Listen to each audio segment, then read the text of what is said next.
godliness is not a solitary pursuit. It is lived out in community, in our interactions with other people.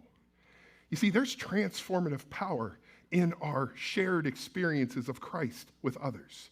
When we share our lives with fellow believers, we're not just sharing our time and our resources, but we're sharing our spiritual journeys.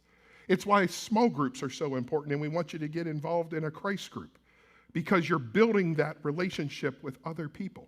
We share our joys and our sorrows and our victories and our struggles and our hopes and our fears.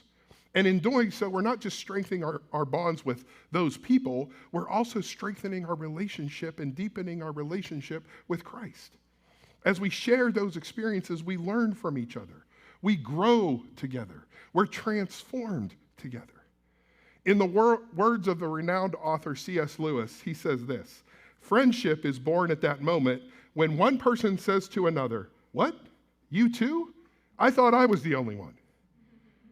Think about that for a second. How many times have you thought, man, nobody has any idea what I'm going through in my life? And if I ran down what I had to deal with this past week, makes me tired to just read the list. But I'm not alone in that. Other people are feeling the same kind of thing. And it's about us coming together and walking through that together. That quote from C.S. Lewis beautifully encapsulates the essence of what it means to be part of a Christian community. It's about finding common ground, realizing we're not in this alone, not in our struggles or in our joys. It's about discovering we're part of a larger family, bound together with a shared love for Christ. And there's also this need for mutual encouragement and accountability in our Christian walk.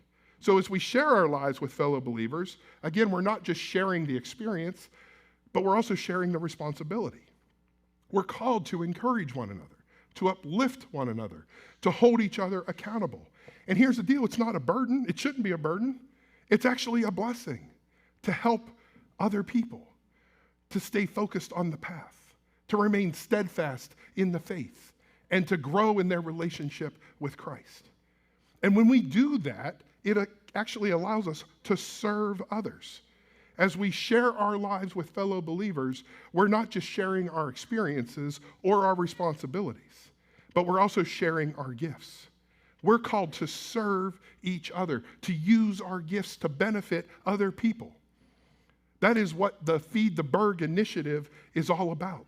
That's why we're having the friendly competition between all the worship services. And FYI, we're actually not combining the 9 o'clock and the 11:15. They're individual services for the purpose of this competition.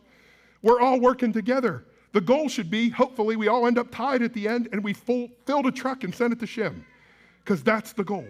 It's a privilege to do the duty that God has called us to do, to show our love in tangible ways, to make a difference in the lives of other people, and to experience the joy of giving.